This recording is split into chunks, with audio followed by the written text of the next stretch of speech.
This meeting of the Isla Vista Community Service District Board to order. I'd like to announce this meeting is being recorded. Let's do roll call. Director Brandt? Here. Director Palat? Here. Dr. Freeman? Here. Director Hobart? Here. Dr. Seapost? Here. Director Top? Here. Before we begin, we would like to acknowledge the Chumash people who are the traditional custodians of this land. We pay our respects to the Chumash elders, past, present, and future, who call this place Anascoyo, the land that Isla Vista sits upon, their home. We are proud to continue their tradition of coming together and growing as a community. We thank the Chumash community for their stewardship and support, and we look forward to strengthening our ties as we continue our relationship of mutual respect and understanding. Consent agenda, we've got one item. I'll move approval. A motion made by Director Topliff. Is there a second? I'll second. Seconded by Seapost. Any public comment? All right, let's do, we don't have to do roll call today. All those in favor, please say aye. Aye. Any opposed? Motion passes. We're going to move to public comment. At this time, any member of the public can speak on anything that is not on today's agenda. Do we have any public comment requests on Zoom? No. Okay, and I'm not seeing anyone here in person. So we will move to the first item, UCSB contribution update. Okay, well, it's maybe good that we delayed this one week since we have slightly more information, but the summary of this item and what the direction we're looking for is that we had projected to receive $440,000 from the UCSB contribution this year. That's what's in our budget. It's looking to be more like 200 now. There's still a chance that we're able to negotiate for a different number, but the one we know at this moment is 200,000. And so we do have more expenditures than revenue, essentially, in our budget related to the UCSB contribution. That's the Spring Festival, the safety stations, the interpersonal violence investigator, and the Move Out program. And the staff report breaks out all the exact numbers and what we've spent and what's remaining to be spent. But essentially, we have a portion of funding that we still need to pay for. You know, what's left in the year, $62,000. So we need board direction first on should we move forward with that spending or should we cut it off now? That's one, what to do for the next 2 months, May and June. And it's $62,000 to close out the safety stations, the interpersonal violence investigator, and the Move Out program. The Spring Festival's been spent already. We're looking for board direction for the finance committee on how to allocate the $200,000 we do have. Now that we know a solid number for the next fiscal year, because our finance committee is meeting next week. And then we are also looking for board direction on how to do some alternative programs to things that we won't be able to afford potentially if we decide we are going to move away from things that we don't have dedicated funding to anymore. Give direction on exploring alternatives and for which ones. So that's where we're at. We are working to still resolve this and hopefully reach a different conclusion, but we did think that it's our fiduciary duty to report to the board that at this point we don't have the revenues to pay for the expenditures we had planned, and we do need direction on how to go forward with that, because at this point we'd be spending reserves, which does take a vote of the board to spend. Do you want to summarize any of the conversation that we had last week with UCSB? I mean, just that it was a good conversation where we explained to them this whole situation. They're fully aware that we are now in a situation where we're spending more than we have coming in revenue, and they're working to do what they can to reduce some of the costs or to help us pay for this year. So 24-25 might turn out okay, but moving forward, it's going to be more the decisions to make. We don't know for sure yet about 24-25, but I think they're going to be able to help us out on the delta of like the extra almost $200,000. But for next year, we'll have to make some decisions on either funding things differently or not funding them anymore. Because again, it's $440,000 versus $200,000 now we're actually going to get. And just this is a dumb question, but I want it for the record. So why has the cost of the services that we do at DCSP grown to 440,000 when we get 200,000? Yeah, so we've, we funded over time different programs from the annual money from UCSB. And most recently, we've spent it on the interpersonal violence investigator, the safety stations, the festival, and the move out. The festival and the move out, those are our programs. So we directly spend that money and they grow, what we can do grows. So we've been growing those. But the interpersonal violence investigator cost, that's grown from 110,000 to 210. Because UCPD has their own contract with the UC Regents that they negotiate separately from UCSB even. And the safety stations is not the same, but similar. It's, salary decisions made at UCSB on. So yeah, those programs grow in cost because of decisions outside of us to keep it the same. Okay, thank you for the report. Any other questions from the board? Wait, look, UC Regents sets the cost for the interpersonal violence investigation? They set the cost for UCPD employees. Oh, okay, So yeah. that makes sense. And I know when I first joined the board, the whole financial relationship with UCSB was very surprising and confusing to me. So in lieu of the fact that we have 3 new board members, could you just be very explicit about how they give us money, but then we actually turn around and give it to them? Yes, so UCSB, the first round of funding, like let's say the first March 2017 through March of last year, the way it worked is they gave us $200,000 a year. Every fiscal year, 7 fiscal years, we had $200,000 available, and we didn't always use it all. So we had a balance build up there for a while, and so that's why some years we spent more than 200,000 from UCSB because they save money up until we ask them for it. So they don't just give us the check for 200,000. It's for mutually agreed upon projects on an annual basis. So that's one part of it. And yes, we also pretty much spend most of it back at UCSB, at UCPD. So they give us the money, and then it is our own contract though. So we get to set the terms of the contract to the degree they'll agree to the contract. But the money does come in and then back into UCSB for the most part. What exactly does mutually agreed upon activities mean? Like, how do they agree on it? We just the way it's worked, and again, we haven't had to mutually agree in a while because it's kind of been the same for a while now. Yeah. But I'll go meet with Chuck Haynes, who's the director of budget at UCSB or the vice chancellor for finance, and we'll talk about what we're trying to do, how the objectives align with the university, and agree on that. All so, but we've all these things we've agreed upon 5 or more years ago. They're just continuous things. Yeah, Okay. we haven't had for something. We did have one thing not get approved once. It was the community gardens. So we ended up spending that from our own money, but that was 7 years ago and one specific case.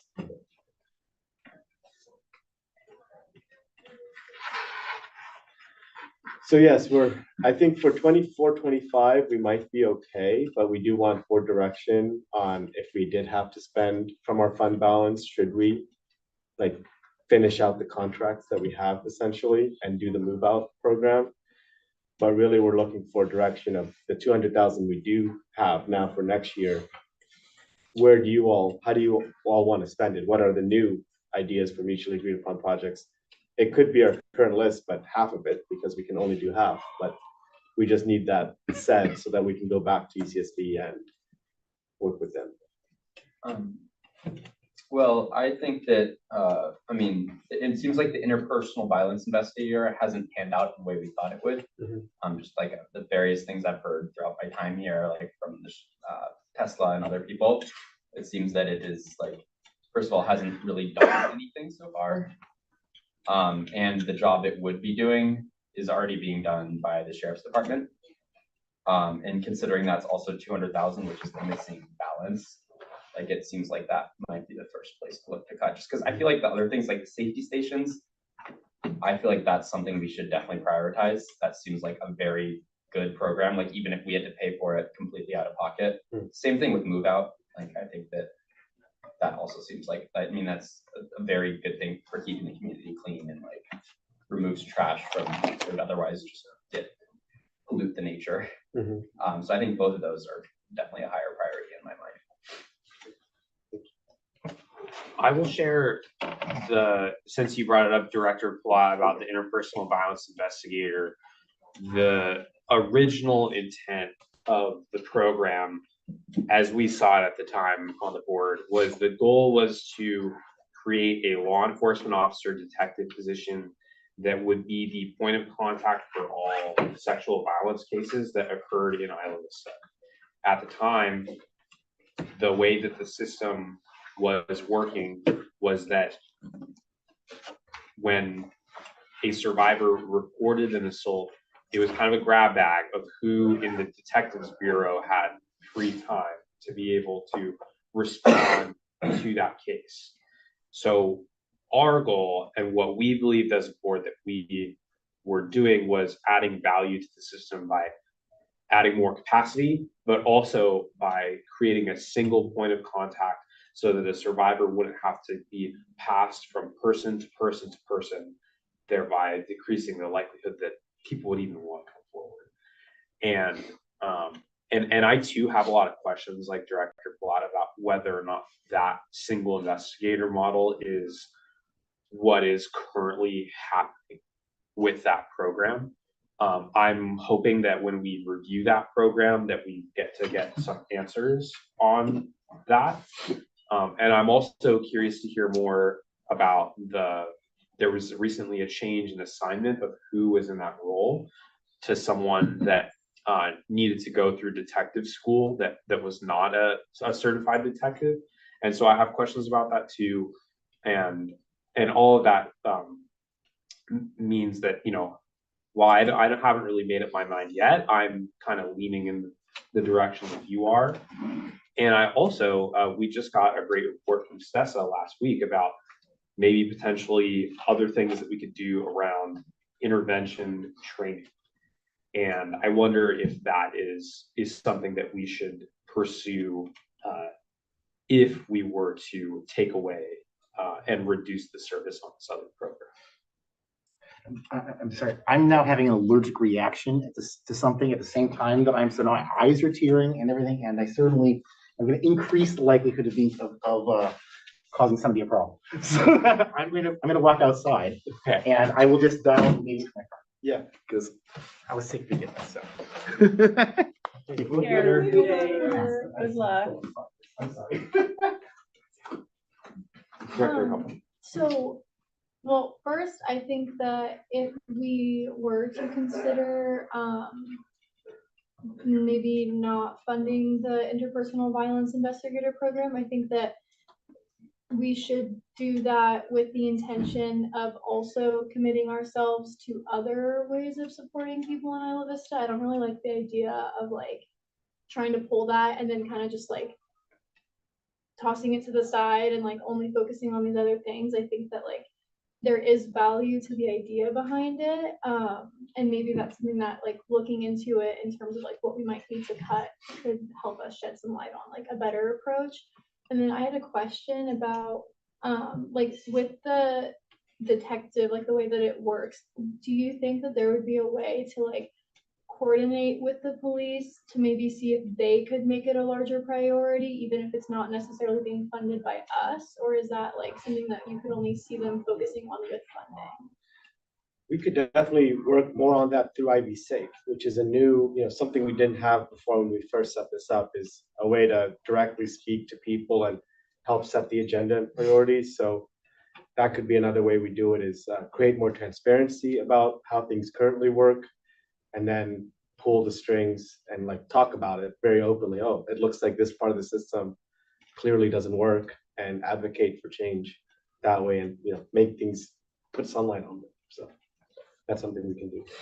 Yeah, and one thing that I've been thinking about recently is it'd be really nice to have a flow chart of what happens from the point that someone goes and reports an assault to CARE or to STESA, or if there's some other crisis counseling avenue, and then what are the decision points of if that person wants to report to law enforcement, if they don't, and then when it happens, who are they reporting to? Like getting names on the sheet so that we really understand how the system works and how it flows.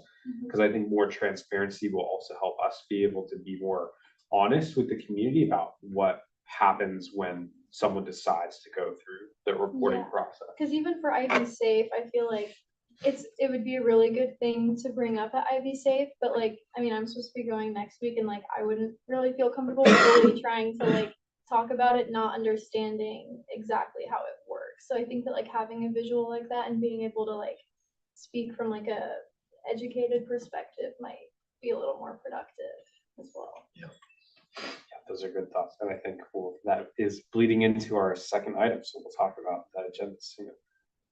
For clarification, so the county sheriff's department doesn't have a role like this. They don't have an interpersonal violence investigator, but they have detectives who Okay. investigate these crimes. Then is there like a way we can like go to the county and ask for intervention and something like with like financial help for this at the very least? Because it's like one of those things where you can't get rid of it because like it has its problems, but like it's a very important role that like seems like there's a lack of NIV, but like it's a really, really expensive position.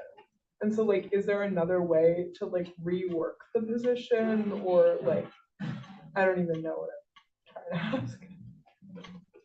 That might take a longer time to Yeah. like figure out a new position, but it's possible. I mean, that's how we got to this one, and there was a lot of discussion that led up to it. So is the current interpersonal violence investigator like, it's only one position? The way I understood it, and could have changed since the last time they reported to us, but they had two. I think they had one person for campus and one person that we had contracted for IV. Okay. And the one person is the 200,000 covers just one person. It technically covers the one, but it might always be the same person at the same time. But it's like covers the cost equivalent of one person. So does that also mean that if there's one for campus that the school funds or? Presumably, yeah, I don't know exactly if it's still the same as it Because was. what I'm wondering is, do they fund an interpersonal violence investigator for UCSB students or only for UCSB students who live on campus? That's a is good my question. Yeah, Yeah, because we I should- feel like at that point, that might even be a point of negotiation. Like if we can't fund this program, then UCSB should have the responsibility to at least fund it for all UCSB students, which still isn't ideal because there's lots of people living in IV that could use this resource that aren't UCSB students, but then at least we're still keeping that for at least some people. Right. But, so that's something I'm kind of curious about. Yeah, I think these are all good questions, and I feel that we don't have all the information at this point, and we're gonna have a program review where UCPD will be here to report about the results of how things have gone over the past year. And I'll really be looking forward to hearing about that and hopefully using that as an opportunity for us to get some clarification on these things. Because I think I totally agree with the sentiment that's expressed that like this is a really critical service and we need to have our arms around what exactly is going on. Is this service being provided? Are we just spending money that is covering something that otherwise would already be done with existing resources? Yeah, that's my question too. What would it look like if we weren't paying for this position? Yes, exactly. So it seems like we do have a lot of kind of concern here, and especially since this partnership with UCSB, where they give us money and we give them money, the balance has fallen out of it. So that is why I would certainly think that this would be the first thing that we should look at. Right. As for like I guess the other thing we should talk about is just what are we gonna do about the 60,000 remaining?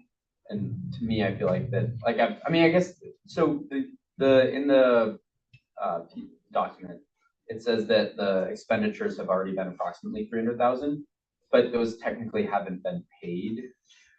Yes, so that's a good point you brought up. That's what we've accrued, right? Yeah. We owe it, we on our books, we count it as something we owe, Yeah. but yeah, we haven't ever gotten an invoice and we haven't paid any of this invoices. And we're still trying to resolve things on the back end too for this year, like I said, so.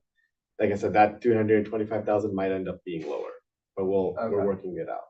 Yeah, I mean, I think that just like for the sake of like continuity, it probably would be best to just continue funding for the rest of the year. Yeah. And then once we get the report about I mean, what's the timeline here? Like, when do we hear the report on the interpersonal violence investigator, and when do we have to commit to next year's funding? That's a tricky question because of the transitions. I don't know how fast or how they can get a report stood up to us. Maybe it might have to be more bare bones and just report on the program as a whole. But there has been a small gap and a transition, and we'll try to get them here as soon as we can. But they haven't been able to report on the program the last 2 years. I agree that for the sake of continuity, I want to avoid an interruption of any services, and so I'm supportive of utilizing fund balance for that purpose. Can I just ask what that looks like? Like, what are other implications of using the fund balance or? You know, our fund balance is not it's not as big as it's always been. And so it is shrinking. It's shrinking. It's shrinking, and we do have deficit spending potentially coming up for next year, right? And so it makes us less flexible. So the more you use from that, the less you can have for other things like maintaining other services or the parking. I mean, we've already committed the 300,000 for parking, but you know, that takes out from the fund balance too. So it just makes the fund balance smaller for the future. Remember, we had the chart at a retreat of the fund balance going lower. It did not incorporate this drop. So now there'll be another 187,000 removed from that. I mean, I think that it's worth looking into like the projected 65,000 and seeing if there is any ways to maintain service, but maybe like try to make it a little bit lower, like not necessarily like reducing what we're offering, but maybe like alternatives, or I don't know if there's like grants or things that we can look at that might help with some of that funding, like just to try to reduce the amount that we're spending of the fund balance. And if we still can't figure out a way to get extra money from other places, then continue. But I feel like at least doing that like due diligence and like seeing if there's any ways to receive like money. Or even with UCSD, if they'd be willing to give a little bit more, since there was this assumption that we would be negotiating, and then now we're kind of like, oh, okay, it's going to be a lot lower. Like maybe even if it's just for this year, they offer a little more, and then we can take like a hard look at everything. But that's what we're trying to get to. So we're negotiating that right now. And I think that the way the 60,000 splits up is essentially 30 for the investigator and 20 for move out, and then 7,000 for the safety stations. The move out, you could technically pull the plug still on, but it is, if we don't do it, we're the only ones doing that versus the investigator. There is some system in place still, but that's the decision to make. It's either 30,000, 35,000 on the investigator for 2 months, 20,000 for move out, and then 7,000 for the safety stations. That's what we'd be paying for. What would the response be? This is kind of circling back to something you mentioned. What would the response be like from the sheriff's department if we like, because it seems like the research shows that like having a single point of contact is best. So couldn't the sheriff's department just like allocate like all the cases to one specific detective? It's something we'd have to work on with them, and it's, no one controls the obviously, we don't have control over that. So we would have to work on it with them, but yeah, I think that's something, it's a possibility, but I don't know how far we can go with that. Those are good questions. Okay, do you need any additional direction on this item?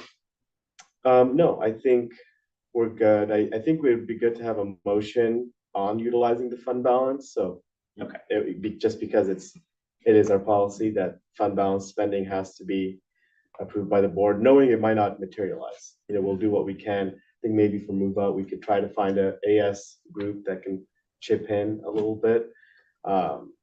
So yeah, but we do need to authorize the spending for the fund balance for the rest of the year. So it sounds like the motion would be to do that. Authorize up to $187,000 in fund balance. Yes, I mean, to yes, cover pretty much. shortfalls in this year's budget? Yes, thank you. Okay, I'll Can, go. can I ask a question? Sorry. I've been trying to figure out how to raise hands, and I also don't think it showed up on the monitor. And then, so I think I finally, and so yeah. Um, I I wanted to follow up on the sheriff's department question. I know we had carefully negotiated, right, between the various departments to see who we wanted to have do this a long time ago. And there have been various reasons why we were very excited to have UCSB do it. But to the extent to which UCSB keeps jacking up the price, I don't know if the sheriff's department at this point might be cheaper somehow. I don't know, but when we're at the point of it being over $400,000, it's like I think it might be worth, if we're going to continue the program, worth reopening negotiation between the various parties, because it's one of the advantages of our being able to choose either the sheriff or the UC Regents is the ability to be like, well, you're really expensive. Let's see if the other person needs a better deal. So Yeah, we can ask that if some contract would make a difference with their operations.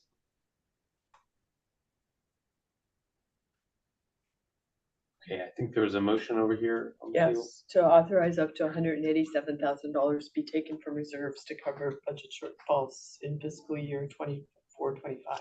Thank you. I'll second that. Made by Topliff, seconded by Palat.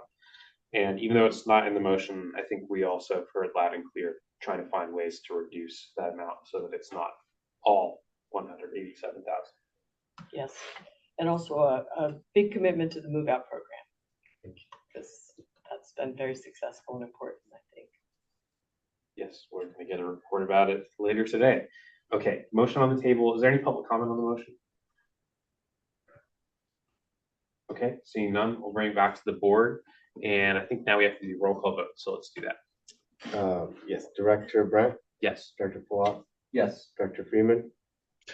point of order on my being able to vote. Do we now need to do the thing where we're like, Oh, yes. I am. Yes, you just need to declare it's a just cause for medical and if there's anyone over 18 with you. Yeah, so there's no one over 18 with me in the car with me, and yeah, I showed up sick today and then had an allergic reaction, and so for medical reasons, I'm no longer in the meeting. I'm a remote, and I vote yes. Thank you. Director Hobart, Sipos, Yes. Topliff. Yes, Okay, motion passes. And we're gonna close that item and move to item 4.2, the IB Safe Agenda Preview. Great. I just put this back on since we didn't have a lot of time on this last time. I also added, so we have Deltopia as the main item, obviously, so we'll take a lot of the discussion.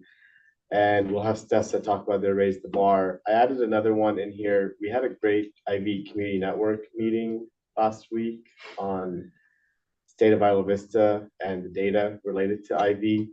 And we'll forward the data to the board too, but that was we wanted to share it with a wider audience. It was the UCPD, the sheriffs, UCSB, EMSA, and fire all shared things like medical call stats, arrest stats, citations, over the last 5 years. And it is a good picture.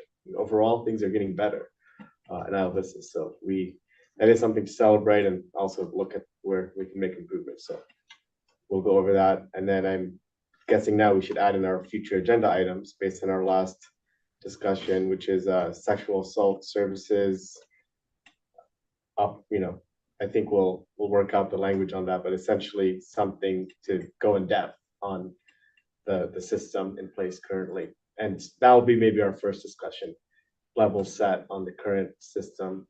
That could maybe be an IVCN topic too, for the public. It's been a public topic. Excellent. I think that's a good summary. And one thing we got to do last meeting is we got the alternate appointment made. One question I had, the Lock Your Doors campaign as a future agenda item, is that something we requested or something someone else requested? I think it was the Foot Patrol that Okay. requested that. One of the stats I remember from the State of Ivory recap was that burglaries have also been trending down, which I'm really excited about. Any other questions or comments on the Ivy Safe agenda?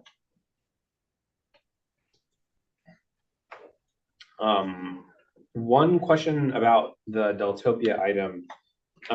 So when it comes to the statistics, have we made sort of a formal request of what we'd like to see those be presented to the agencies? Not super specifically, we're using what they've already given essentially, but we can make more specific. And is the format going to be that we give a summary presentation, or is any agency going to be? We'll give them each 5 minutes to talk about their response, and then go into discussion. So fire, sheriff, CSD. Okay. Good to know. Any other thoughts or questions from the board? Okay, well, we'll look forward to the IB Safe meeting. And I'm going to move now to item 4.3, which is resolution 25-8, Isla Vista Food Cooperative Membership Distribution Plan. Okay, so we, this is coming much later. We had an issue with this, with the county wanting to review our plans and all that before it got finalized. They did approve and review. They don't have an actual role reviewing this, but they, out of courtesy, said yes. But anyways, that's why this is delayed. We were trying to start this beginning of the spring quarter to get the maximum time to test out our pilot program here. So we are delayed. We're going to have a much different program than originally thought of in terms of the timing for this first round. And in the staff report that's attached, it has some of the background of why we did this, like we've already discussed and approved. There is the legal analysis that Jamie graciously provided that was really the crux of the question of the county is, can we legally do this? And the answer is yes, but we spent a month answering that question. And so now we're recommending our plan to distribute the memberships to the public. And that is, we provided 2 options, and that's what we had, shared in our, with our committee. But the option that's preferred is option 2, which is picking 5 blocks that have the over 85% parking congestion, and it's first come, first serve within that block. So we would knock on every door, leave a flyer at every door, give people a chance to claim their membership. 3 weeks, we'll have 2 3-week cycle, that's for the rest of the spring quarter. If they don't pick it up in 1 cycle, we have to duck a couple. Second, this is not the first time it happens. And yeah, so we'll have 2 cycles. We'll cycle through the first set of 5 blocks. Whoever doesn't claim it, we'll go to the second set. And once they get signed up, we'll be able to do minor tracking, but it won't be much time before the summer when obviously things will fundamentally change again until fall. So that's the recommendation, is the option 2, because it's easier to run for the IVCSD. It's more fair and first come, first serve. And yeah, that's our recommendation. And the resolution attached is to make the finding that this is not a gift of public funds, because there's a public reason we're doing this. And my bad, the program outcomes we set up are things like, in the short term, are people spending more money at the co-op? Are they utilizing their membership? And we can talk to the people at the end of it, like the people who got a membership, and ask them if it did change their car habits or feelings that they need one. And then long term, we'll be able to track the parking congestion rates where the memberships are distributed, seeing if the co-op's actually getting more business from local residents, and keep talking to people and seeing if they keep feeling like they need a car, or if that hasn't changed those feelings. Okay, thank you for the report. Any questions from the board? I just wondered if households often reconstitute around June, what's going to happen to a household membership if everybody goes away? Or yeah, so technically, it's based on the way it works in the co-op system, it would technically still be with that household. And so Which means a physical address. physical address. So we can go back to those Uh-huh. people and ask them to re-sign up. So that's what we put in, is people will have to certify. So Oh, do they that's want to what keep the membership or not? And if we don't hear from them after a certain amount of time, then we'll cycle out that membership and give it back into the pool. So we'll I guess we'll have to change our plan slightly now, but in the fall, we'll be giving out more memberships and potentially, and also recycling some too at the same time. And what department of the organization is going to be handling this? It'll be definitely a collaborative.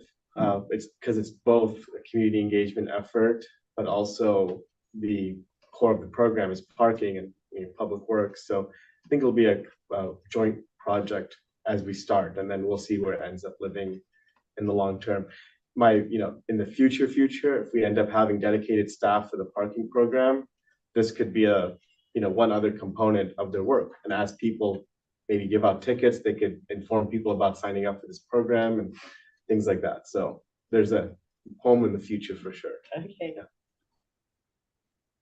Any other questions from the board?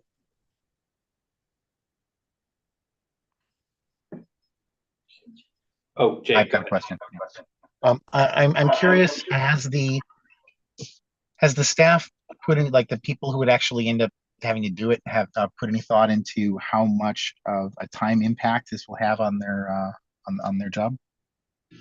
Yeah, we've thought about that, and we do have a set of volunteers this spring quarter as well who have been assigned to canvassing and can continue to be assigned for that. We do have we had some extra budget in our intern section. One of our interns just left the role, and so we have an intern now for community, engagement, who is going to be with us for a few months, and they'll be able to focus on it too. So it is only 5 block faces, and just from my experience, it takes about an hour to do one. And that's with having conversations and the contact rate and all that. So it'll be 5 hours to do one set essentially, and we'll see how that goes and keep going from there. Our goal is saying we want to drop off a flyer at every door. So we hope to talk to people, or we'll leave it at their door and they'll go claim it, as long as we can make sure every door got a notification. I had a question. So under option 2, what are the 5 block faces? We have a list. Yeah, we'll just pick, starting from the top, the worst parking congestion, and go from there. And if after we get through the first 5, we still have memberships left, we'll just go down the list to the next 5. Okay. Yep. So probably the DPs and Salvados will be first, and go down from there, go north from there, essentially. Well, definitely best bang for the buck when you're talking about that area, because it also has the most density. The most people. Right. So that makes sense to me. Bulk purchasing really makes sense with a 14-person house. Yeah, absolutely. Okay, I'll open up public comment. So I saw a hand over there. Do you have a public comment you'd like to make? Yeah.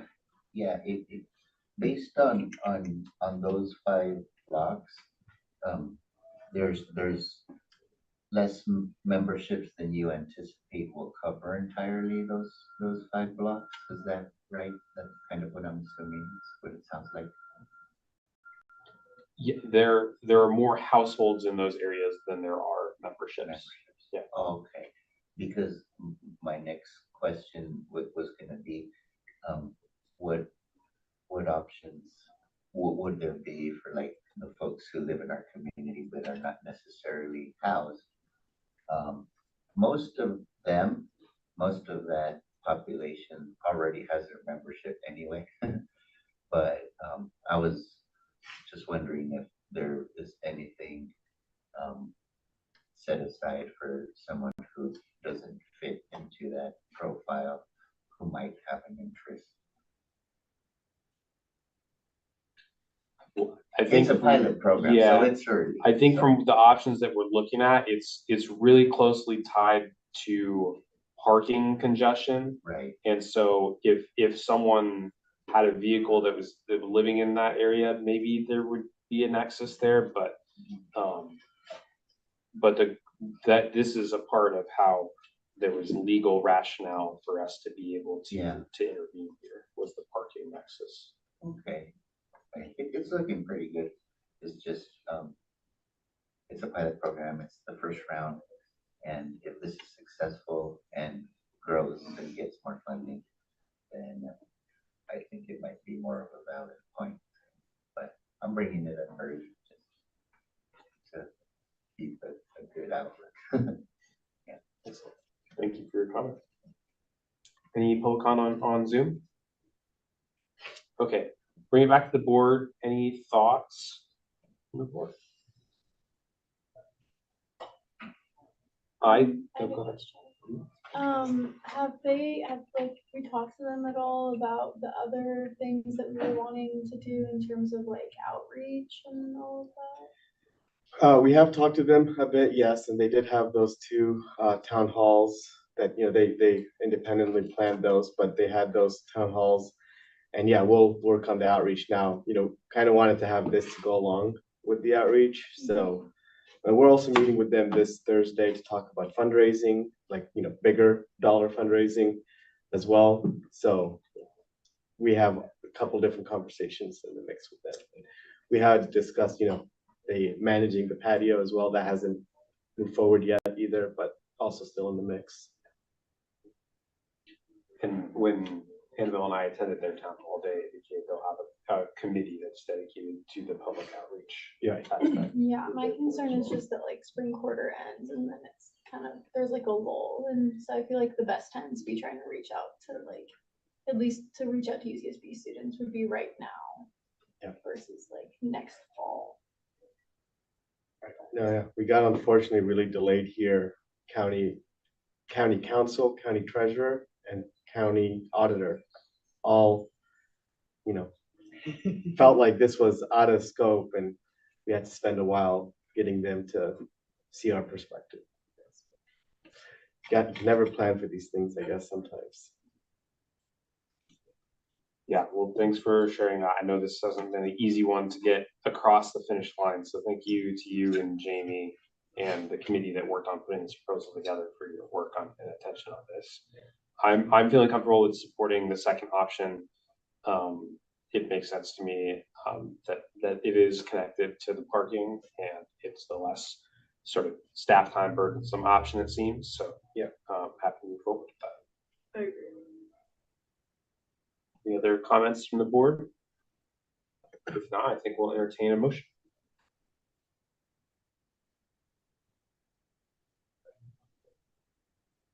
I think it would be a motion to approve option 2 and adopt the resolution. Right. I'll make that motion. Okay, made by Topple. Is there a second? I'll second that. Seconded by Cephos.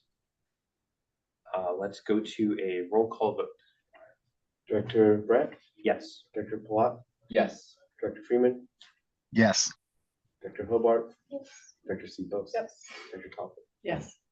All right, motion passes. We're going to move to item 4.4, rental housing mediation program annual report. Okay. You just got a report on this in September, but we do have new board members, and it is the annual report of since the program got redone. So Sydney's been running all that, and she'll be reporting on it. Great, thank you.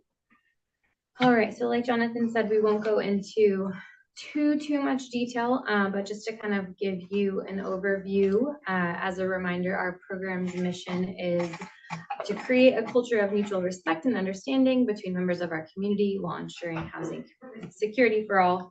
The focus areas of resolving housing disputes issues safely, fairly, and economically.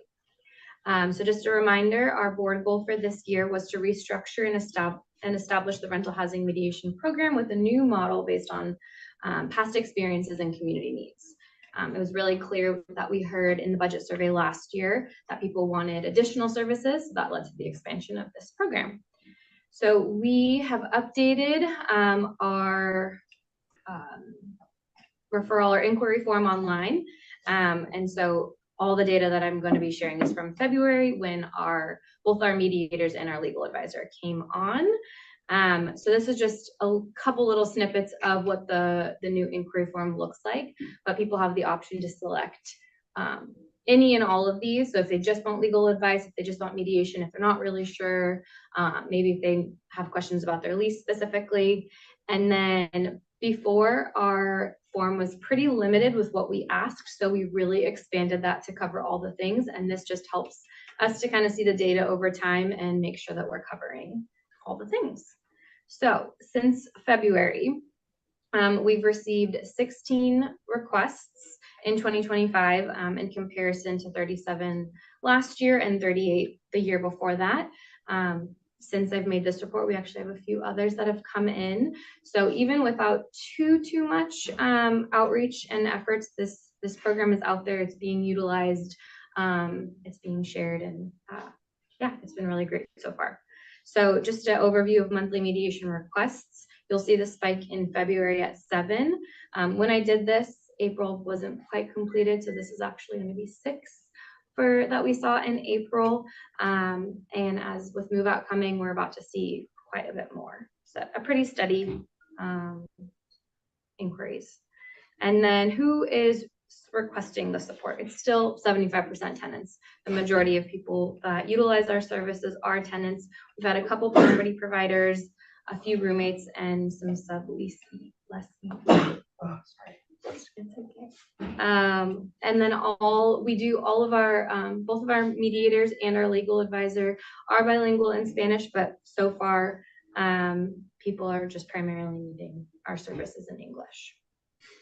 So sources of awareness, again, primarily friends, word of mouth, they're hearing about this service, then social media, printed material, which you'll find we actually haven't provided the printed materials yet, but they're still hearing about it, our email, our newsletter, and then other. The other section really covers community event and meeting, property owner or manager or landlord, and then a housing organization. We have a really great relationship with UCSB Housing Services that provide a lot of the referrals. So what type of support are people requesting? 3 people have requested help understanding their documents, like leases, lease renewals, that type of thing. Referral to additional resources, we've had 2 of those, 5 different mediations between parties, and 6 just legal advice only.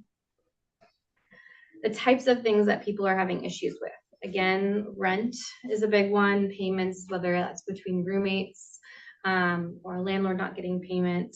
Living conditions, we've had a huge influx in issues with mold, lease agreement issues, not understanding different clauses in their lease, some communication problems among tenant to tenant or roommate to roommate, and then some noise disturbances. So a couple of things that we're hearing in terms of concerns, roommate is a big one, lease, again, yeah, mold, housemates, that type of thing, but that just kind of gives you an overview of what we're hearing. So we do ask this question, like how urgent their request is. Usually it's pretty urgent. They need a response pretty quick. Sometimes they can wait about a week. It just depends on what it is. And we also kind of, based on what the inquiries, can kind of decide as well. So the other party's role, you can imagine the majority is a property owner, manager, or landlord. And then the other big chunk of other roommates, tenants, and the subleasor. So if you remember the last report, we had almost all no's when we reached out to our inquiries, and they never really wrote back because they either figured it out or whatever it was. But now we hear from almost every single person, which is pretty great. While we still haven't had any mediations, there are 3 currently in the process of being scheduled, but we haven't had any mediations to date. So typically things are resolved very quickly. Our team is super responsive and get back to folks within a day or 2. But usually they're closed within a couple of days, whether they have quick answers for very specific issues or we need to refer them to additional services. It's about under a week if it's reached via email or phone call follow-up. Oftentimes the holdup is waiting on a response from one of the parties for mediation. And then landlord inspections, there's another one. So for legal advice, again, lease, dispute issues, rights, concerns, behaviors, things like that. So this is our revamped mediation and legal advice flyer. So it'll be a front and back half sheet in English and Spanish. So it's just an overview of all the things that we now provide. So I've sent this out to, there's another slide with all of our partners that we've been in contact with. So this has been shared, it's getting printed, so I'll drop it off to different groups so they have it available. So when we last chatted, I came with a lot of problems, but now we have a lot of solutions with this new program. So lack of response from inquiries. Again, we have a new structure. We have a really comprehensive spreadsheet that tracks every single follow-up, when the next follow-up needs to happen, things like that. Majority of inquiries were coming from tenants. We are expanding our outreach to landlords and property providers. We've had 2 contact us since February. And then additionally, next week on Tuesday, we have a security deposit workshop, and 2 property providers are sitting on that panel. Mediation requests, the form hadn't been updated since 2022. So again, that's been updated. It's available on our website in English and Spanish, much more clear, has a lot more information that we gather so that we can track. We didn't have a super formal way of capturing feedback. So now we have a feedback form that everyone receives. There wasn't really enough data at this point to share on that.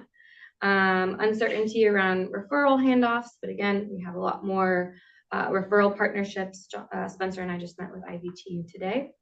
Unable to mediate when legal advice is requested. This is the biggest one, but now that we have multiple people, this isn't an issue. And then limited community awareness. Again, we are launching a multi-platform bilingual outreach strategy and also including workshops like I mentioned for next week. So as far as this goal is concerned, I believe we've checked off just about everything, except for, I think there's still more we can do to increase awareness to landlord and property managers. And again, same with outreach, especially reaching our Spanish-speaking residents. Then completed outreach efforts.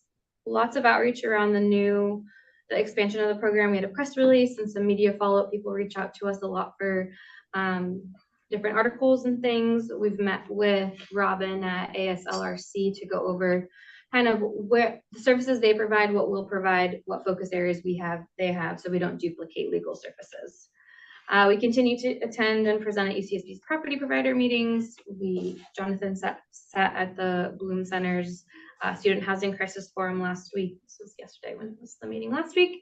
And again, yeah, updated our housing support flyer in English and Spanish. And that's just a list of our community partners that we are always in contact with.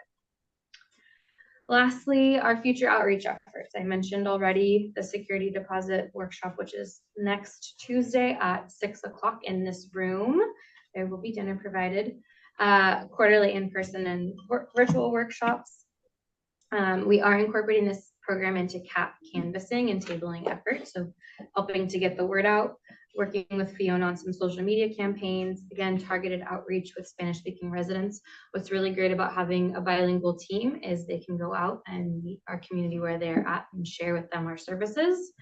And again, more targeted outreach to landlord and property providers, some pop-up outreach at rental fairs and community events. And at the next report, I can share some of the satisfaction survey data. And that's it. Thank you. Excellent. Thank you very much for the report. Any questions from the board?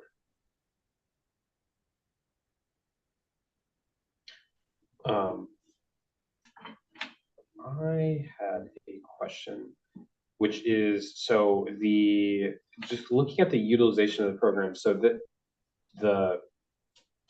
is it 16 requests this year, but now I think you said that number is up to 20? Yeah, we have 3 more. So We had 3 more, okay, so 19 new this year. So that speaks volumes to me because we're only a quarter of the way through the year, and that's putting us on pace to really blow through some of our previous records for engagement. That's really cool.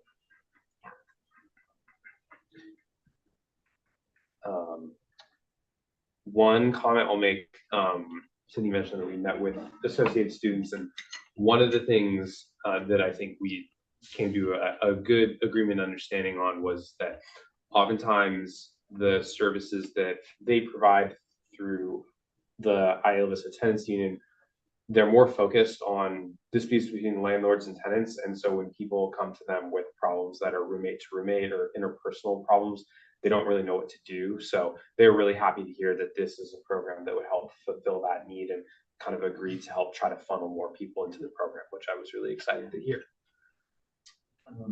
Go ahead. I have a question. So, on page, what is this? I don't know what page it is. The one where it's like talks about what kind of support they're requesting. So it says 5 requested mediation, but none of them followed through with that. Yeah, so it's either because we never got a response from the other party, or they just did it over email. Okay. Yeah. So it still got fixed. It still got Sometimes, fixed. Okay, yeah. okay, that makes sense.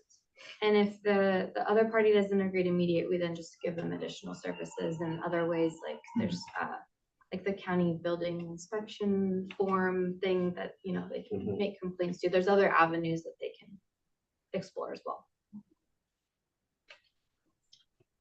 Do we track if someone submits a building complaint related and like we refer them to it? I guess that's We kind of hard to track do. if we sent it to them as like but we can't guarantee that they completed it necessarily. Any other questions from the board? Any public comments on this item online?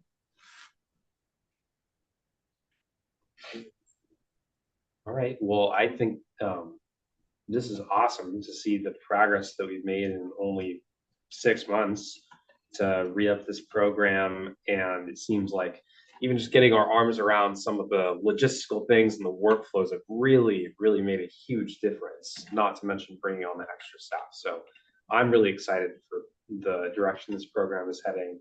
And to Edward's point too, I'm always wondering, you know, we've talked before about the idea of having some sort of ordinance that is modeled off what the city of Palo Alto does, where landlords and tenants are compelled to participate in mediation if they do receive a mediation request. And I still think that's a really cool thing to consider. It couldn't come from us, is my understanding, because of our legal limitations, but maybe something for the county to consider in the future to try to help compel better communication. I think that that'll be something I'm tracking as we look at you know, how many that split that Edward identified of how many of these that were contacted actually resulted in mediation. That is really interesting. Other comments from the board? Okay, seeing no other comments, thank you very much for the presentation. We are going to move now to item 4.5, which is Public Works and Sustainability Annual Report. All right, hi everyone. So, Jonathan, if you could go to litter abatement. All right, so first we're going to be talking about some of our litter abatement initiatives that we have been doing the past year. First of all, this is a big one. We've picked up around 921 pounds of trash all in-house. We were lucky to be able to hire an amazing employee who just picks up litter. That's pretty much all he does. He also helps a little with tabling and other things, but his main goal is picking up litter, and he's so good at his job and so passionate, and yeah, he's made a huge difference throughout the community. So that's super exciting. This is just a little heat map. Thanks to our data intern, we're able to see where the most trash has been picked up. I think it's no surprise. But just to clarify, when my worker goes to pick up trash, he doesn't write in every address that he finds litter in front of. He does, for example, 6-5 Del Playa, 6-6 Salvador. So that's why you see that all the points are clustered, and it really just represents a heat map by block, if that makes sense. So we could see 6-5 and 6-6 blocks of Del Playa have the most litter. Next, please. All right, and we picked up around 200 piles of glass. As a reminder, we don't do weight anymore when it comes to glass because a lot of the stuff that gets swept up is just dirt, and that doesn't really represent the actual weight in glass that we're picking up. But still, this is a huge number, and it's very important service. And I think like this is one of the number one things that people will report to me is glass that we need to clean up. So next is flyer removal. We've actually picked up over 20 pounds of flyers in the past year, which is huge. And when I say picked up, some picked up off the ground, but mostly taken off of poles.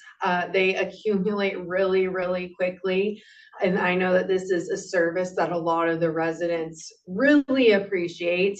Another thing that we do is when we find excessive flyers, we will reach out to the organization or person who's putting them up, let them know that we'd rather them use an alternative form of advertisement. And yeah, that's what we've been focusing on when it comes to flyers. So next is summer litter cleanup. Sorry, I'm gonna move over your sun's right in my eyes. So because Adopt a Block doesn't run during the summer, we decided to do our own little mini litter cleanup volunteer event. And overall, about 150 pounds of litter was picked up. And those who participated were really happy that we were offering this over the summer. Next, and this is a new effort that we tried out, and it's called Sweep the Streets. And the whole purpose of this event was to provide volunteers with a broom and a bucket, and they went around literally sweeping all of the stuff in the gutters. So we wanted to try and get more of Isla Vista before the first rain, but we really only got to Del Playa. And Del Playa alone had over 1,000 pounds of litter and debris in the gutters.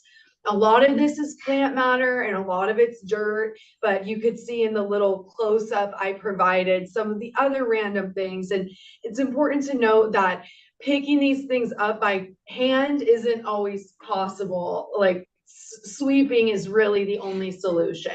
So this was just a good way to show what we're missing out on by not having street sweeping, or sorry, not having parking enforcement for street sweeping. So next, we again partnered with IVRPD for the post-Deltopia cleanup. This is always something we're happy to be a part of. Overall, there were about 60 volunteers, which is more than last year, and they collected around 792 pounds of trash, and we got a lot of great media coverage. So overall, it was a great event.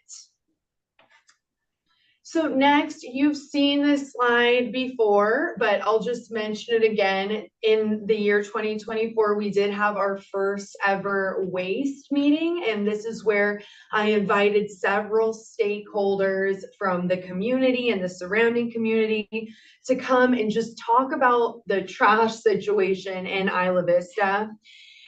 We really just showed them a lot of photos and a lot of data and explained why we thought that this was occurring, this meaning overflowing trash cans and perpetual litter.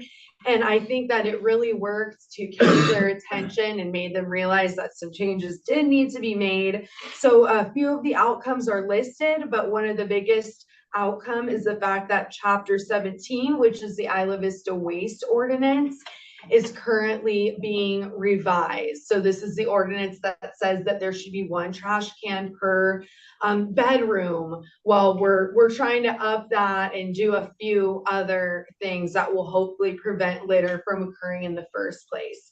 And we'll be having another waste meeting coming up in the next couple weeks to discuss some of these revisions. So next is just general neighborhood improvement. First of all, around 464 instances of graffiti were abated. This is less than the previous year, and I believe that's not a bad thing. I think number one in 2023, You have to remember, we didn't hire our IVB staff until late 2022. So I think that they were busy in 23 getting graffiti that had been there for a really long time. And so now we have it a little bit more under control, and we also have a little bit less staff working on graffiti because now we have a team lead and a person who only picks up litter. But overall, going great there. So next, super exciting, we've been able to install 7 new murals around Isla Vista, all on public property except for at St. Michael's Church.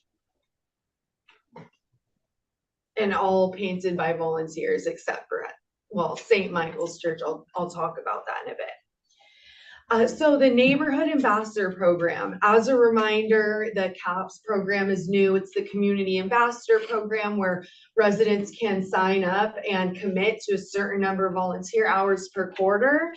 While the Isla Vista Beautiful program and Public Works Department has a little rendition of if you are a member of CAPS, you are able to participate in the Neighborhood Ambassador Program if you like. And that just means that I assign you to a section of Isla Vista, and your volunteer hours consist of going around, picking up trash, but also reporting issues back to me. Not only reporting issues, but also thinking a bit more critically about like the possibilities. And I try to assign them to their own neighborhoods, because if you frequent your neighborhood, you know about it more than anybody else. So it's a cool little new initiative that we just started doing. So next is a big one, but I've condensed it a lot, and this is the Community Care Project. And just as a reminder, we did this with a grant from Habitat for Humanity, also by partnering with Edible Campus Program and other local orgs and stakeholders. So what we've done is we've selected a specific neighborhood in Isla Vista. So the one where most of the frats and sororities are, and St. Michael's, and Friendship Manor. So we selected that area and we decided to do as many neighborhood improvement projects as we could, mostly in the span of a week. And Habitat only paid for supplies. So all the improvements were completed by volunteers. Overall, we had the help of over 300 volunteers. And you could see the mural in that photo. That's what I kind of started to talk about earlier. We did pay an artist to outline the mural, and then volunteers painted it in. All right, so next we finally did implement our free tree giveaway program.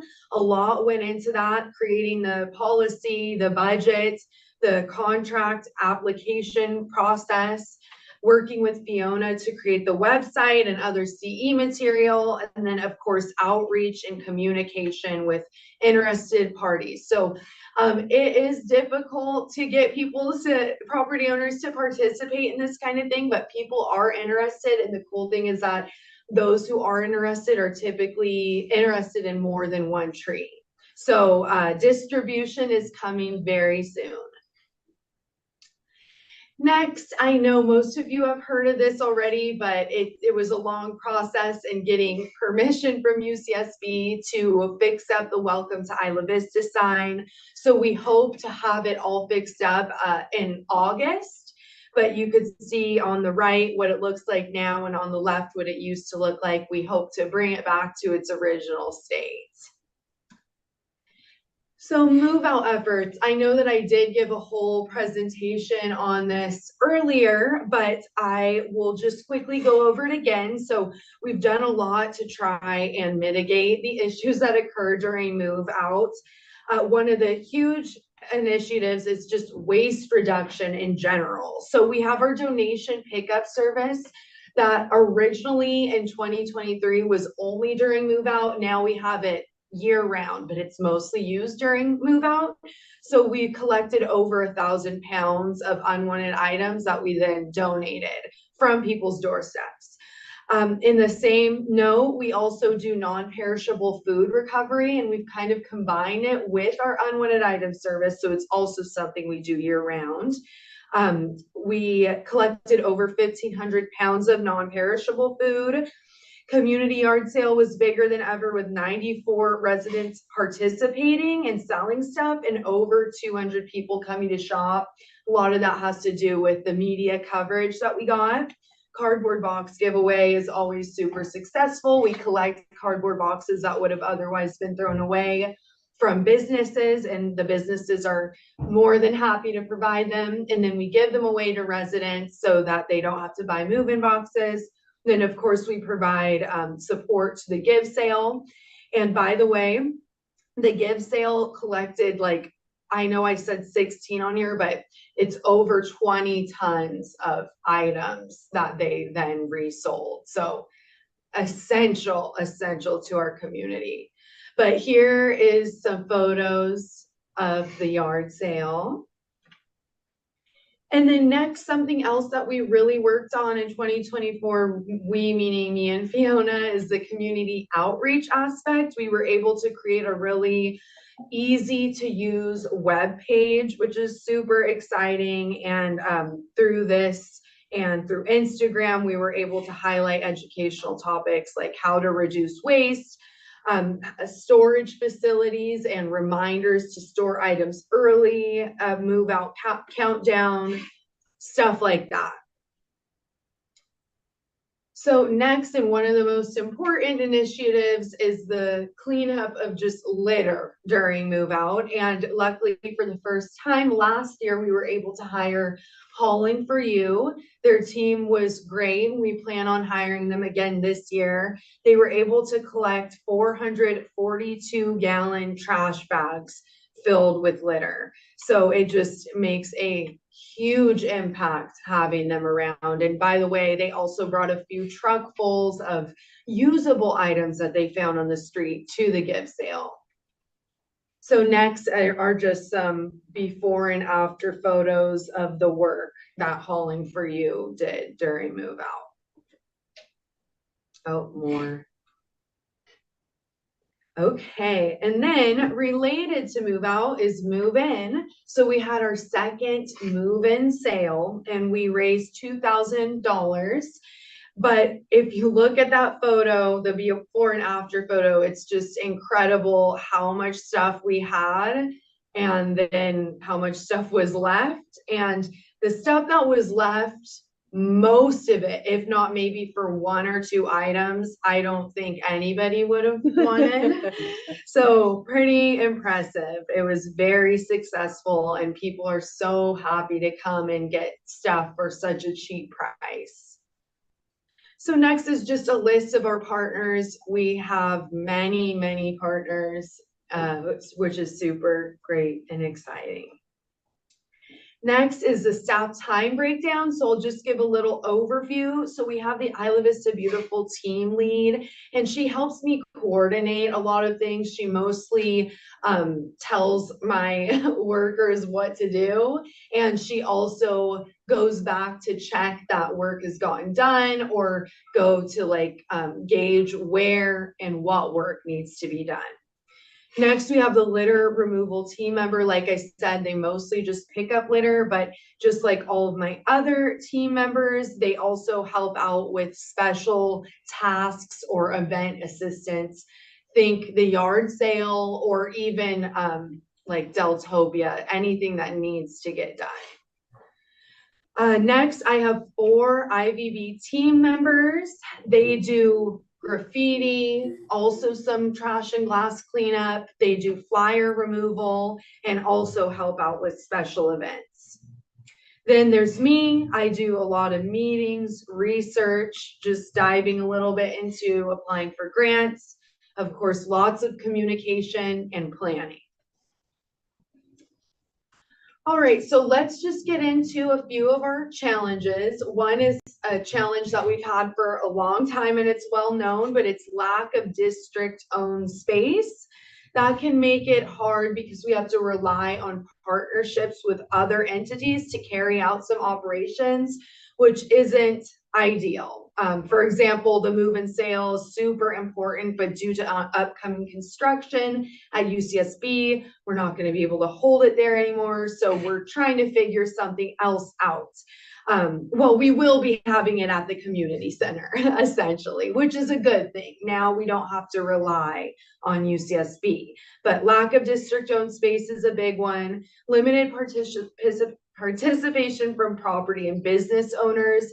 So while we have our public art and our tree programs, it is hard to get people to participate. Something I've noticed is that, as we all know, there's a lot of new construction, so ADUs being built, but also just renovations of properties themselves, whether it's painting or restuccoing, but you know, that affects our ability to provide trees, or for property owners to accept trees and or murals.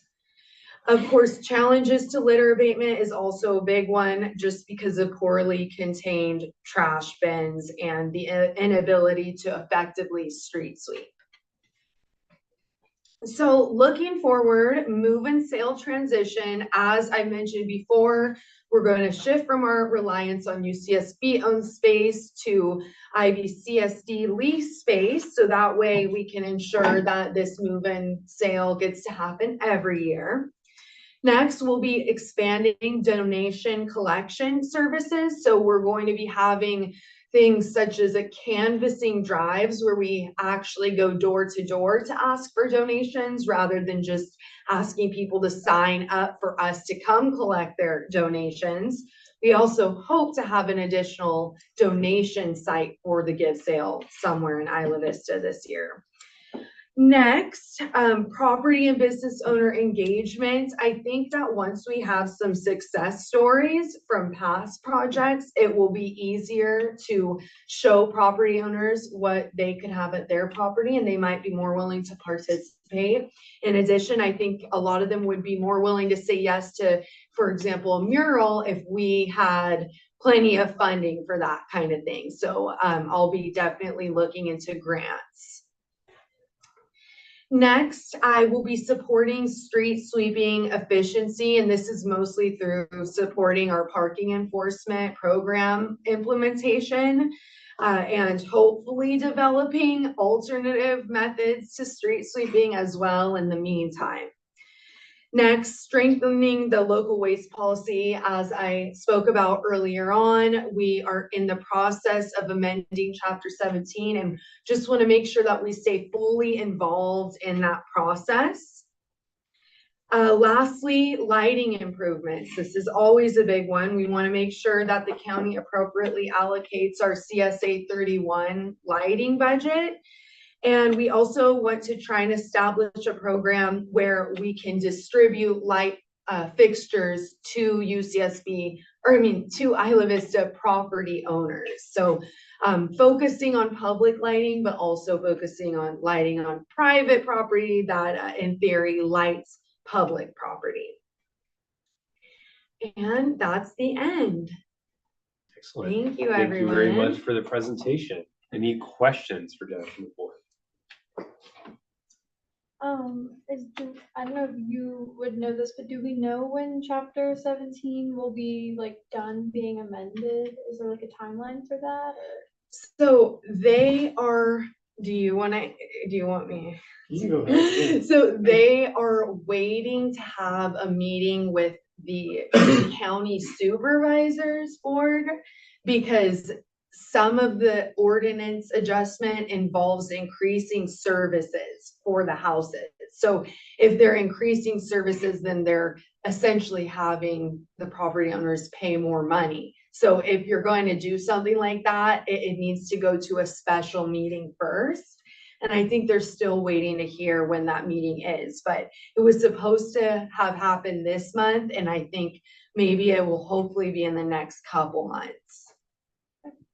Thank you.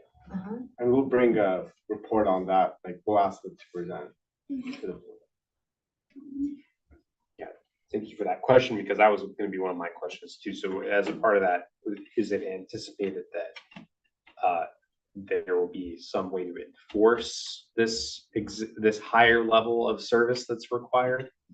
Yeah, so that would be up to code enforcement. Mhm. And part of the idea of these amendments is that they'll make it easier to enforce things.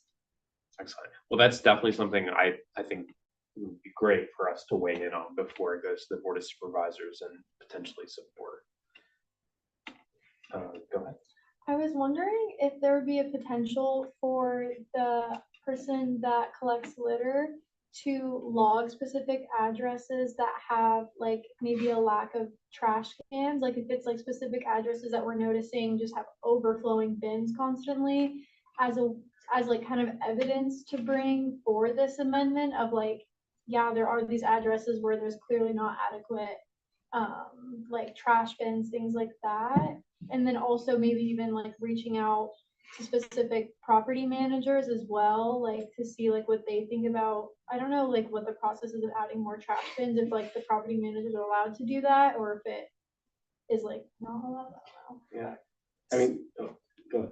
So I have done that, and I have extensive lists of where the overflowing trash cans are, and that is very consistent. Most of the time, certain properties have overflowing trash cans, and that's part of the evidence that I brought up at this waste meeting that we had that convinced them that there did need to be a change.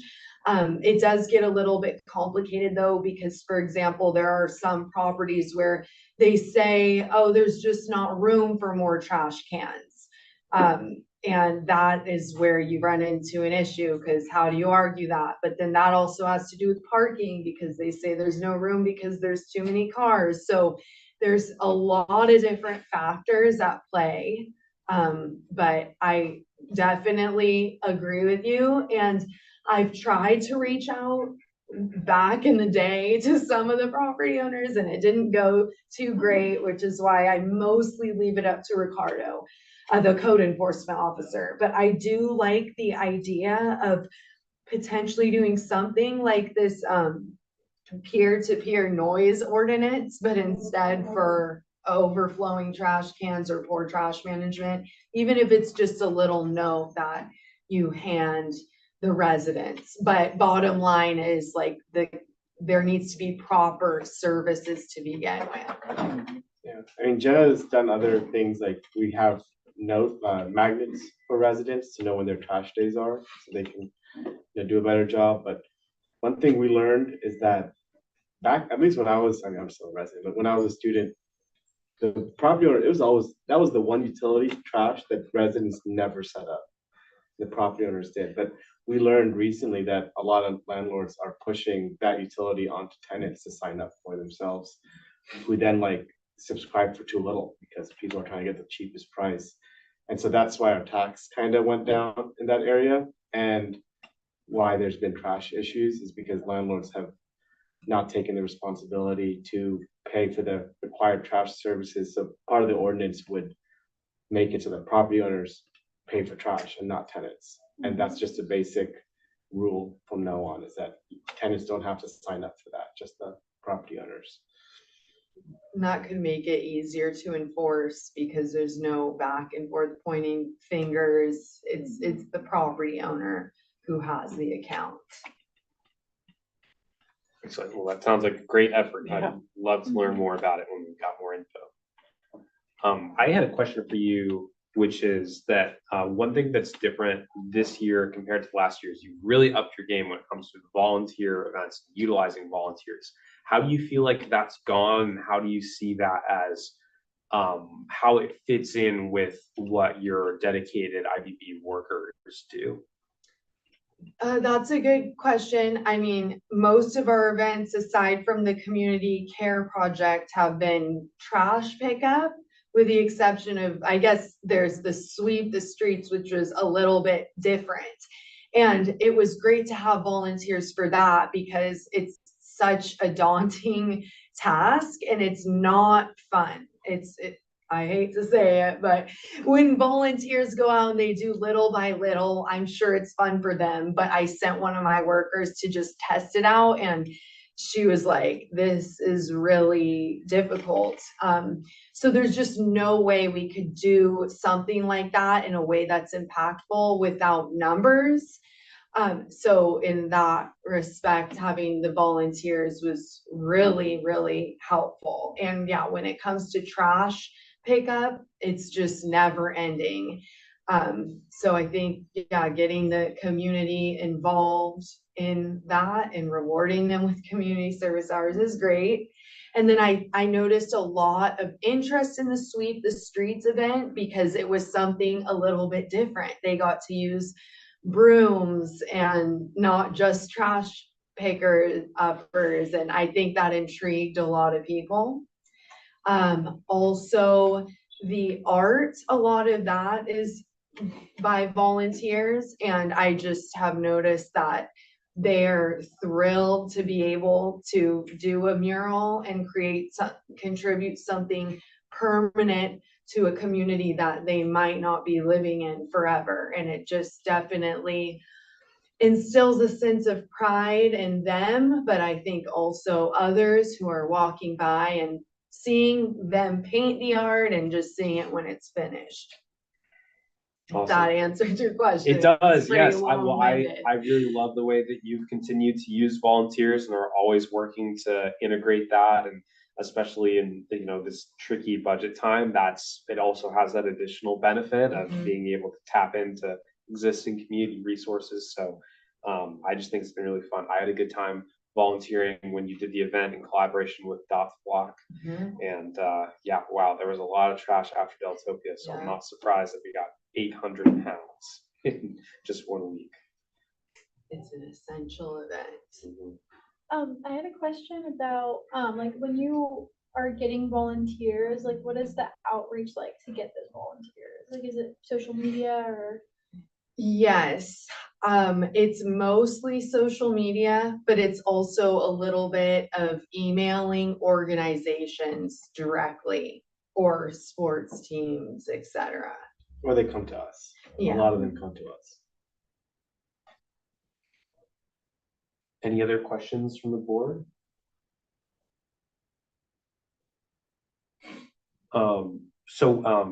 On the subject of collaboration with Adopt a Block, where are we at as far as that program goes as it relates to Goleta West Sanitary District? I don't think Goleta West Sanitary funds the program anymore. So, and we've confirmed that they're not. I don't believe so, yeah. Gotcha, okay. Yeah, from what I know. Yeah, well, I definitely see that as an opportunity, and it's one, you know, we working to try to get a meeting with IVRPD to talk about things, but a variety of things. But I definitely see how these programs can continue working together and maybe reduce ways that there's duplication is definitely something that is like high on my priority list. We do have an Adopt a Block update at the RPD meeting this Thursday. That's good to know. That's good to know. Okay, any other comments? Is there any public comment online, please? Okay, I'll back to the board for any comments. Excellent job. This is I really feel that you know, it's like a never-ending rabbit hole when it comes to waste and trying to get our arms around it. And I just really appreciate the effort that you and the entire team are bringing to try to do that each and every day, because it makes a difference one by one, every little piece of trash by one. Thank you for what you do. Okay, we're gonna end this item and move to item 4.6, economic adjustment for salaries and wages. Right, so it's an annual thing we do in April every year is we look at, based on our policies, that we look at the consumer price index for the LA County area. and we start planning for our next year's budget. We don't actually approve the pay increase or the cost of living adjustment today, but our policy says that we check it once a year to decide how we're gonna plan our budget, and then it'll be approved in June as part of the budget. So the consumer price index for March to March, which is the month we use, because that's the month we approve the policy, but it also falls in our budget planning cycle, is 3%. That's what, inflation essentially was from March to March, 24 to 25. And so that's the proposed number to use for planning. We've usually used that, same number as CPI, but we're not required to. We can use any number we want. We can technically use less or more. But the cost of the economic adjustment will be $33,000 to the district. That's for the salary increases with the economic adjustment and the taxes that go up, like Social Security tax with any pay. So that's the proposal, is that we have the finance committee plan for this, and as we finalize the budget, we'll see what works and have it approved in the budget in June. Okay, questions from the board? I just have a question. Why do we use the CPI for Los Angeles? There's none for Santa Barbara. Oh, It's the closest one. Yeah. that's crazy that they don't have.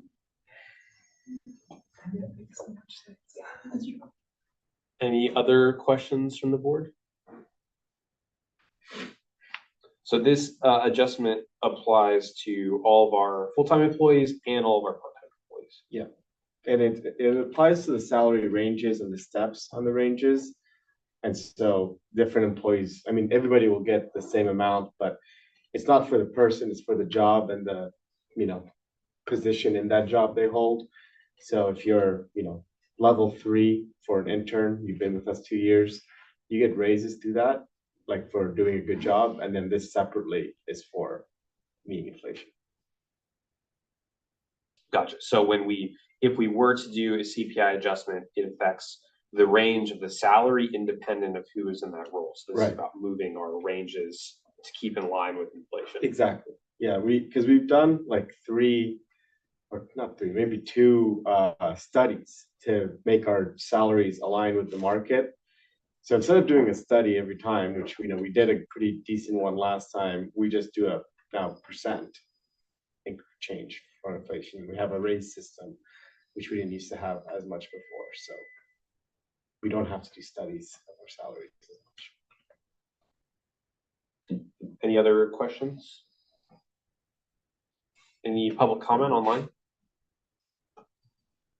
Okay, back to the board. I'll share, I'm supportive of this. I think this is about keeping our pay scale in line with the realities of inflation. Of course, there's a cost to it, and it's something that we'll have to weigh with all the other things that we have budgetary wise, but I think it's an important thing that we do in terms of staying competitive as an organization when it comes to our ranges. Other thoughts from the board? I agree with you. Any further comments? Okay. Anyone want to make a motion? We don't need a motion for today. It's just for the finance committee. This is for the finance to use. Yes. We need the board's, direction for that. So, okay, so this is for planning purposes, and it'll be adopted as a part of the budget. Okay. All right, let's close that item and go to reports. Reports from members of the board. All right, seeing none. Reports from standing or ad hoc committees. The co-op got a $20,000, what's it called? Gift? Not gift, you know the word today. Donations. Donation. All right. That is great. They said anonymous. Oh, you said it. Oh, yeah. Not us. It's an anonymous 20,000. Apparently they're rich people in their pocket. That's great news. That's awesome news. Upcoming committees is finance committee next Wednesday, and I think we're gonna get policy committee on the 28th. Excellent. Report from district council. Nothing to report on my end. Thank you very much. Report from general manager. Nothing since last week to report. Okay. We are going to recess to close session.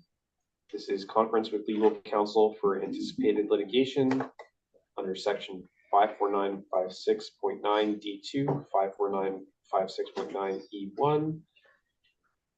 And we are adjourned to closed session. We will reconvene once we're finished. Let me put these on the way.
It's ready, right? Okay. Yeah. Okay, we are reconvening from closed session. Council, can you report out? Yes, so the board met in closed session on item 6.1, conference with legal counsel anticipated litigation, excuse me. Significant exposure to litigation pursuant to Government Code Sections 54956.9 D2 and 54956.9 E1.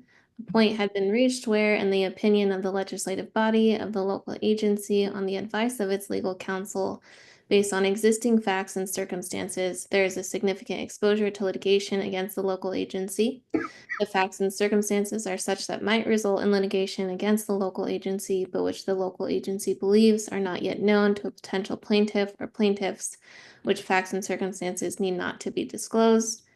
One potential case was discussed. Direction was given to general counsel's office, no reportable action taken. Okay, thank you. With that, we are adjourned. We'll see you second week in May.